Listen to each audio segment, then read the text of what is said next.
So we have a history in this country. It is regrettable. It is very regrettable around race. Yep. But they're using it.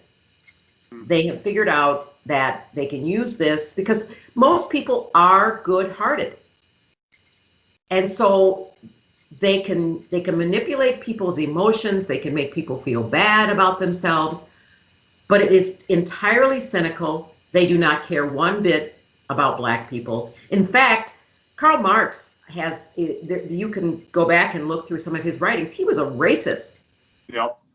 And they don't care what really happens to Black people. They're just using us to push this agenda that is to destroy our system of government, our way of life. So if you're Black, if you're a Kendall Qualls or an Alfrieda Baldwin, and you don't go along with this narrative, you are immediately shouted down as an Uncle Tom. Yeah. They're doing it to white people now. If you don't go along with this narrative, you are a racist and a white supremacist. Yep. It shuts up conversation because nobody wants to be called those names. They really get at who you are, your identity. And so you just shut up to go along with it. So that you're not, you don't have to feel bad about yourself. But I personally have reached a point where what's going on is just so disgusting and so wrong and so dangerous that I don't care anymore. You call me any name you want. I do not care. I'm not going to sit silently and let this continue. I just feel like there's a time to stand up and fight and just say, you know what? This is state-funded racism. This is propaganda. This is rooted in some of the worst ideology. Then the other side that I see that really is infuriating to me is Black people are oppressed. Black people are victims. We have to lower standards because Black people can't, meet our standards. We have privilege. We've got white supremacy. What it's really saying is that you think Black people are stupid and inferior. So I don't think these people are thinking through what they're saying and what they're believing. And I don't think they figured out that this anti-racism that they've bought into is neo-racism. It is textbook racism. Hey guys, welcome to Minnesota Uncensored. Please subscribe to us on YouTube, Facebook, and on Twitter. Also, we're on Spotify, Stitcher, and iHeartRadio. Listen to our episodes, download it. It's presented to you by the Senate District 57, Minnesota GOP. So once again, Senate District 57, Minnesota GOP. And this is Tyler Turner here with a new episode. Today, I have the great pleasure of having with me Alfrieda Baldwin, and she is from Take Charge, Minnesota. This is an amazing organization whose mission is to inspire, educate Black and other minority communities of their full rights and privileges as Americans granted to them by the Constitution. They desire to inspire and take charge of their own lives, the lives of their children, and to most importantly, not rely on government and politicians for redemption and prosperity. They do not apologize for embracing America or its history. We believe that this well-grounded knowledge of American and world history strengthens our diverse community. That is the mission statement of Take Charge Minnesota. Alfrieda, how are you doing today? I am very well. How are you? Awesome. So we were already talking offline. We're having some great conversation. Why don't you talk a little bit, actually, just go into your history, where exactly you came from and what brought you to Take Charge, and what about Take Charge really gets you just activated and makes you just want to make a difference within the community you're working in. Right. Well, I am a baby boomer, born in Chicago, grew up in the Chicago suburbs, went to law school, met my husband while I was in law school. He's from the Twin Cities. So when I was finished with school, we moved back here and got married, started a family. I practiced law for 32 years at Securian Financial, raised our kids and, just enjoying our lives. And then I decided to retire and started working as a volunteer in our local school district. And I think that's when I first began to see that things were not quite the way I thought they were. That there was a lot of stuff going on sort of from a political, social perspective that I really wasn't happy with. There was a lot of stuff going on in terms of education that concerned me, led me to decide I wanted to start a school, so I'm starting a micro school. But I am a member of Take Charge Minnesota, mainly because, as I've told Kendall Qualls, who is the founder, Take Charge really is an answer to my prayers. As I said, I'm a baby boomer. I grew up in a working class Black neighborhood where it was moms and dads and their kids. So a family neighborhood. Education was very important.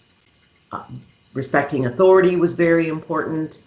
We had this orderly, safe place that we lived.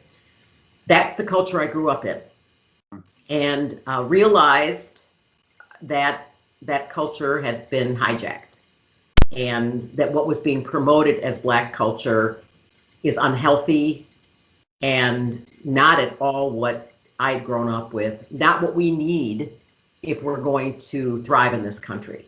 So when Kendall came along and said he was starting this organization to restore our cultural roots, I was like, thank God. Because a lot of people will say the problem is systemic racism. You look at every disparity and it's blamed on racism, all these gaps. And I like to say what we have is a culture gap. People are now claiming that working hard and respect for authority and just even Christianity is white. That's not right. That's not true. Christianity started long before there was Europe. So it's not white colonialism. It is Judeo-Christian biblical principles that people have been following for centuries that have allowed for thriving cultures. And that was the kind of culture that I grew up in. This new dysfunctional culture it's not healthy. It's not what I grew up in. And for Kendall to come out and say, I'm going to bring back that old culture was just really a welcome idea. That's awesome. Yeah, I had a good conversation with Kendall because I just talked to Alfrieda offline. We had a big Trump event that Senate District 57 presented here last week. I actually had a good conversation. Kendall Qualls came and spoke. He homeschools his kids, and his kids actually do the same program that I grew up on. It's a Becca book. Really recommend if you're in the homeschool sphere. It's a really solid curriculum. I think they do a great job of just teaching all the basics. And I personally was, me and my wife my wife actually graduated from homeschool. I went till 10th grade, and then I went to a private Catholic school. I eventually graduated from evangelical school, Liberty University, which is a big evangelical school. So I'm definitely a proponent of homeschool, private education, especially, as you said, in today's in today's sphere, in today's society. And even like you mentioned at the beginning, and I might want to go back and touch on that a bit more, there is a culture phenomenon going on right now, and it is parents engaged in going to school boards and to actually make the school boards be transparent, make the superintendents be transparent about what is actually being taught. But you brought up, I thought, something key is I think people kind of thought that this just happened. Like all of a sudden in the last year, I mean, there was definitely a bigger push after the social unrest that happened last year, but it seemed like it was in the works a lot prior, very much prior to this. When was that exactly that you started volunteering in the school districts and you're like, I don't like what's going on here? I retired at the end of 2013 and I started volunteering right away. And what I tell people is I started volunteering, and it was like I could see this little puff of smoke that made me think there was a fire. But over the course of the next 7 years, that little puff turned into a blazing 6-alarm fire.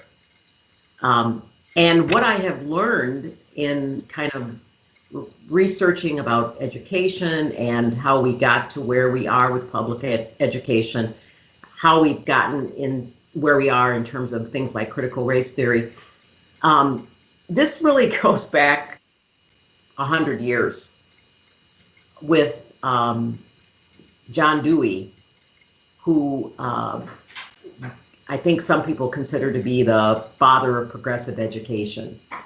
And he had in mind to basically transform our country through the education system, and just started introducing some of the themes that we're seeing now.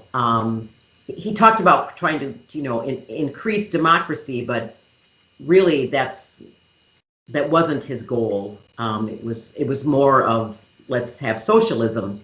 And so this goes back a long ways, and there are a lot of people who've done far more work and research on this than I have, that have written about it and that have had radio shows about it. But they can trace the whole history of how our educational system has gone from really trying to educate children to really trying to indoctrinate them into a worldview that is, quite frankly, very different than the principles upon which this country was founded.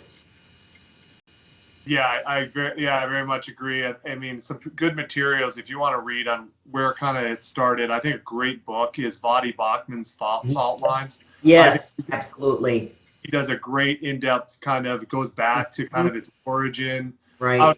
I would recommend Just Thinking podcast, Virgil Walker. Yes, and Daryl Harrison, yes. And Daryl Harrison.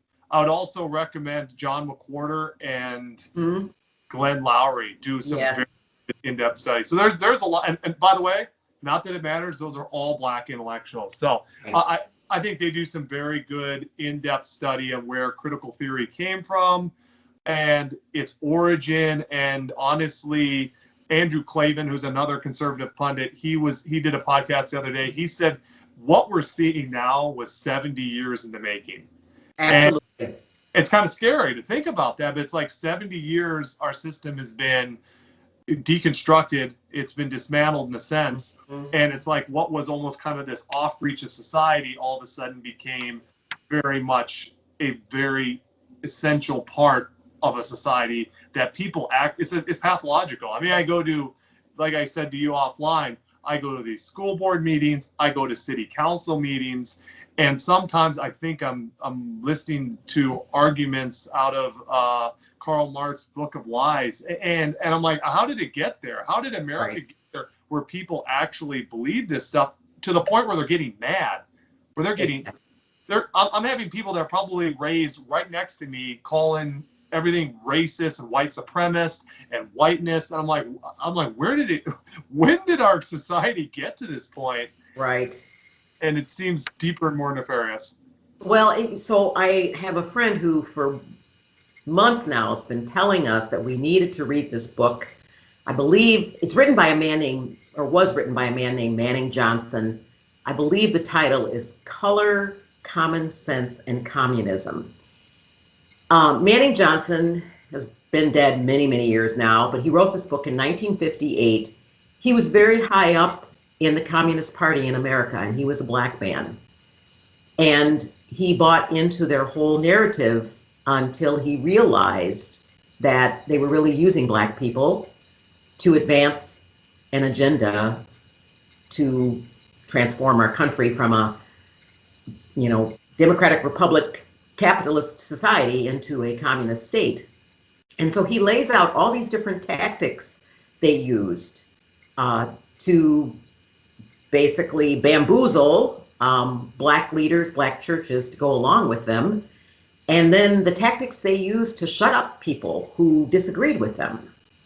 And so I'm reading this book. I finally got around to starting to read it, and I'm like, these are the exact same tactics they are using today. So if you're Black, you're Kendall Qualls or on Alfrieda Baldwin, and you don't go along with this narrative, you are immediately shouted down as an Uncle Tom. Yeah. They're doing it to white people now. If you don't go along with this narrative, you are a racist and a white supremacist. Yeah. It shuts up conversation because nobody wants to be called those names. They really get at who you are, your identity. And so you just shut up to go along with it. So that you're not, you don't have to feel bad about yourself. But I personally have reached a point where what's going on is just so disgusting and so wrong and so dangerous that I don't care anymore. You call me any name you want. I do not care. I'm not going to sit silently and let this continue. Yeah, I think I for the first time, I actually believe there is a kind of an uproar from the right, and maybe it came to this point. Maybe it came to losing an election and not having any control of the legislative branch on the federal level, but and what's happening in our schools. But I, for the first time, see individuals on the political right being very, very more antagonistic and really getting in the fight, Right. and not letting them shut down the arguments. Mm-hmm. I just felt like you said, they would immediately throw these like red herring straw mans, and they would kind of just immediately shut down the argument, and people kind of just we'd just be the better half. But at this time, I think people are like, this is our future. Kids are getting indoctrinated. It's destroying our country. This is ridiculous. We need to stand up. And because of that, I'm not going to say I like what's happening. It's awful what's happening in the schools, but I like the response from the political right more so than I have in probably, I don't know, ever. I mean, in recent memory. I just feel like there's a time to stand up and fight and just say, you know what? This is state-funded racism. This is propaganda. This is rooted in some of the worst ideology. I mean, I was thinking of something the other day. I was like, the philosophy that we were founded on, America, was very Lacanian, John Locke, of Socrates. I mean, the great minds who helped frame the best society. And we're going to replace that with philosophies of Karl Marx and Mao Zedong and Joseph Stalin. I mean, you just do that comparison. You want the philosophy of Jefferson, or do you want the philosophy of Mao Zedong? Right. And it really is that. I think it's that. In my opinion, I think it's that destructive. And it's. Yeah, I agree. And again, I'm convinced. So we have a history in this country. It is regrettable. It is very regrettable around race. Yep. But they're using it. They have figured out that they can use this because most people are good-hearted. And so they can manipulate people's emotions. They can make people feel bad about themselves. But it is entirely cynical. They do not care one bit about Black people. In fact, Karl Marx you can go back and look through some of his writings. He was a racist. Yep. And they don't care what really happens to Black people. They're just using us to push this agenda that is to destroy our system of government, our way of life. I agree. Yeah, and unfortunately, but the thing that just is getting a little, I guess, frightful if you're going to look at it from a outward three-dimensional lens is it really, when you go to these school board meetings, it's become very pathological from I'd say, like you see these parents, they're like really believe it's whiteness and white supremacy is a problem, and all I can say is they must have been taught enough of that in the universities. I never attended, so I'm probably the worst person to ask. I went to homeschool, like I said, and I went to private Christian school. So I did not ever hear stuff that I would consider damning, but it sounds like in the universities for quite some time, Yes. there has been a strong influence of leftist doctrination, and you can see that. Yes. Well, so I was at this event last night and I asked someone because they were talking about, I think there's another upcoming school board for Apple Valley Girls Yep. on Monday. Yep. It's on Monday. Yep. Yeah. So she was saying, if you're available, come, and I've got another commitment. But I said to her, what is the skin color of all these people fighting for CRT and so forth? And she said, they're white. Yeah. And I said, I don't really understand why people are basically saying that they're horrible, evil people. Well, saying that, but then the other side that I see that really is infuriating to me is Black people are oppressed, Black people are victims. We have to lower standards because Black people can't, meet our standards. We have privilege. We've got white supremacy. What it's really saying is that you think Black people are stupid and inferior. So I don't think these people are thinking through what they're saying and what they're believing. And I don't think they figured out that this anti-racism that they've bought into is neo-racism. It is textbook racism. And the other thing is, they're going on and on about all this stuff and how we have to change all these things. None of it is going to do any good. If you're white and you're so concerned about Black people and racism, why don't you actually then do something? Mm-hmm.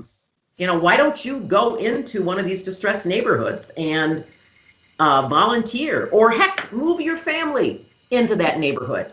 Mm-hmm. Give up your spot of privilege in your comfy suburban neighborhood. Yeah. It is. The irony to it is it's usually my next door neighbor. I mean, actually, literally specific, like it's actually a reality. My next door neighbors are some of the biggest pushers of BLM, and it's just ridiculous at this point. It almost is. It's gotten to the point where it's not an intellectual conversation, which gets so frustrating when you want to have real conversations, you want to have real discussions, you want to like you even mentioned, or you didn't, you kind of mentioned, but if you really did care that much, there is broken communities. I grew up, so I went to homeschool, but I was a boxer. I used to fight at all the inner city gyms. So I fought in Minneapolis, St. Paul. I moved out to Washington, D.C.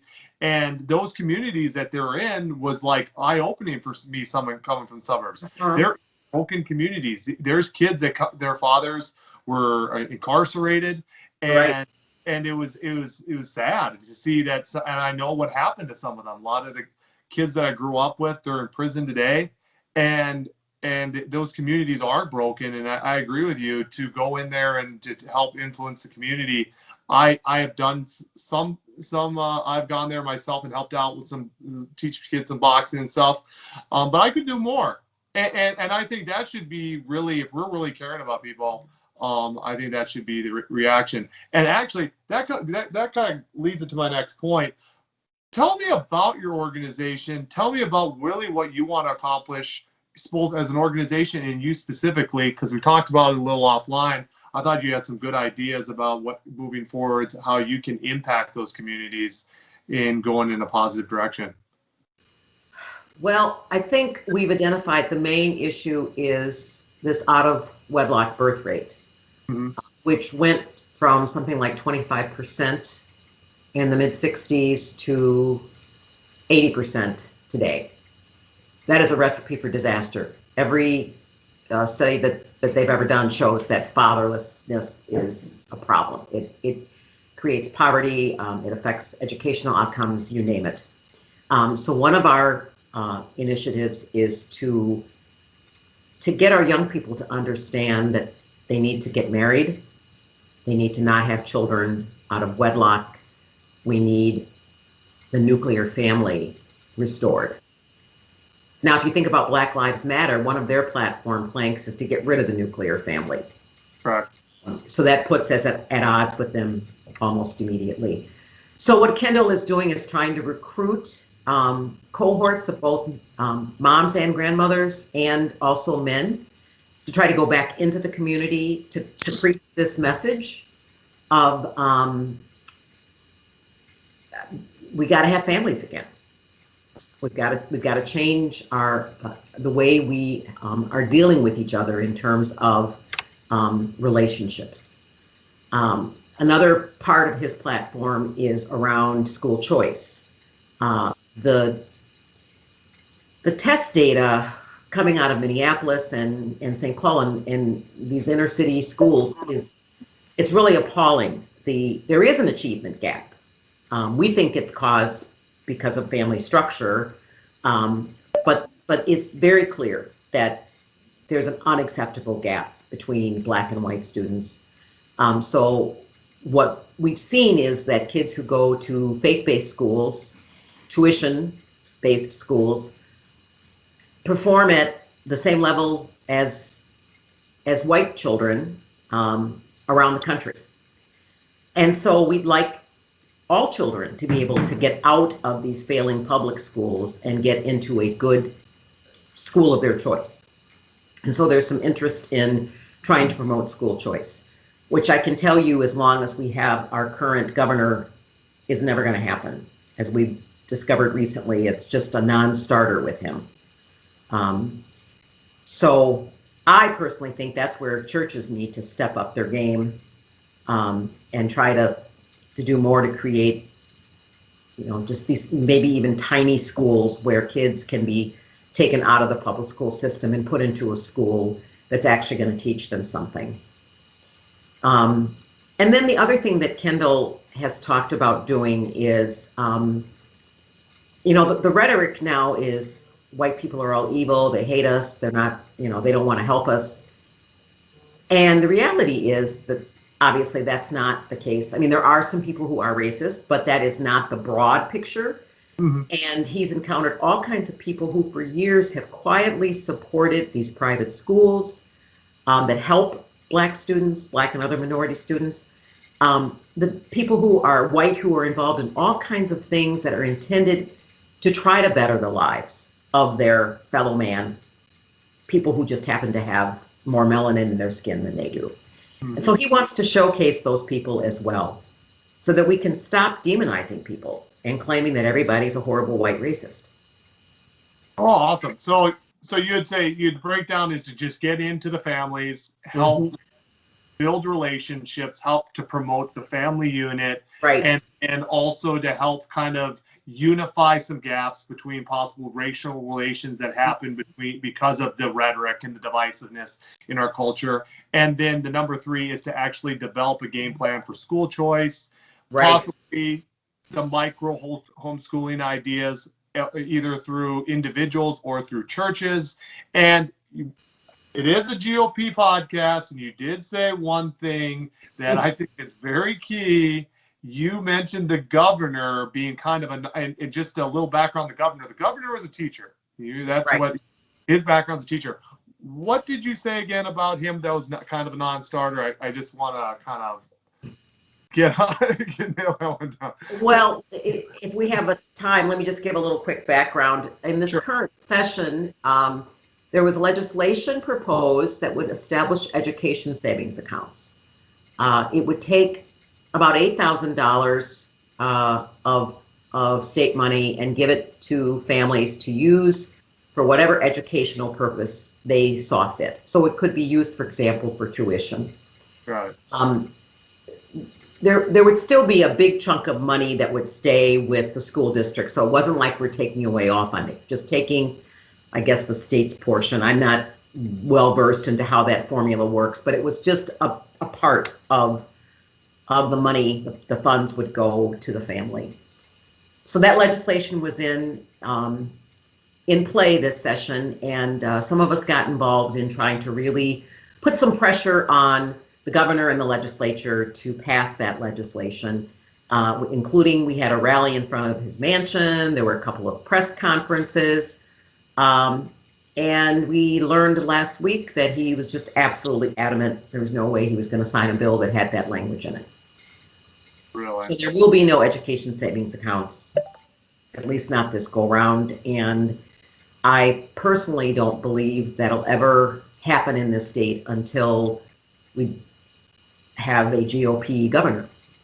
I think as long as we have a governor that is a Democrat, we are not going to have any kind of meaningful school choice. And it probably would help to get back the House and keep the Senate too, because you have. Well, it wouldn't hurt. I don't know how the whole veto thing works. I haven't paid close attention to it. I don't know if. I think he would veto. A Democrat would veto anything. If the veto could be overridden, if we controlled both chambers, then that would be the route we'd have to go. Okay. So you're the crowd out there that's listening, mostly of GOP, the Senate District 57 GOP fan club. Definitely hear that it was kind of a non-starter, and I think that's a great idea. I think that is a phenomenal idea that I know that has been adopted in other states, and that's awesome. You're giving the power back to the family. You're giving the opportunity to go a direction that you see fit. But obviously, you're not funding the system. The problem is, as we have outlined, the system is broken. And I've talked about this in various episodes, including the last episode, where literally I had Brad Taylor on the podcast, and he said, this is what's happening at Rosemont High School, and this is why I'm leaving. He's leaving to go to homeschool, actually. So that's an awesome. I mean, I was just so thankful that people are out there fighting for legislation like that. And I'm not surprised, unfortunately, that it fell on deaf ears when it comes to Governor Walz. But that's why everyone needs to get out and vote in 2022, because that could make a real difference in giving people an opportunity for school choice. So we're kind of coming to the end of the podcast. But, man, we've talked a lot of good. You've told me about the organization, told me about yourself. In kind of closing, what would you say, I mean, obviously you kind of laid out the optimism because of where we're at with the governorship and stuff. Do you feel that this movement of people going to school boards, fighting do you think it's going to, people getting school choice, people taking their kids out of schools and putting them in the home school or private schools, do you think it's in time? Do you think we're a little late to the party? Has it gone so far that the system is broken that we are really needing some catching up to do, but there's still we still are in the fight? Or do you feel as if, man, it might just be a little late, especially because it's been many years since we really engaged in the way that we are now? Oh boy, I think I go back and forth between optimism and I don't want to say despair. So I am a Christian, and I do believe God's in control, and I think whatever happens to our country, there'll always be a remnant of His church. But I do worry because all of our major institutions, including some churches, I agree, have been co-opted, corrupted, whatever you want to call it. I'm especially concerned about the media. The media totally controls what is covered. I would guess many of your listeners will be stunned to find out that there are Black conservatives, for example. They do not want it known that there are Black people who are not going along with this. And I think that makes it harder for us, because they have a narrative, they control the ability to promote that narrative, they shut out dissenting voices. So we have to do things like these alternative media outlets and do more of this stuff to try to reach people through non-conventional media. That's our only hope. We can wake up enough people. I think there are a lot of people out there who are afraid to say anything. If we can give them courage by letting them know that there are more of us out there, then I think we can get a critical mass of people, even a critical mass of parents saying, I'm not sending my kid to that public school. That's what it's going to take. But that's a tough battle, because all of our institutions, in particular our media, just isn't going to help us.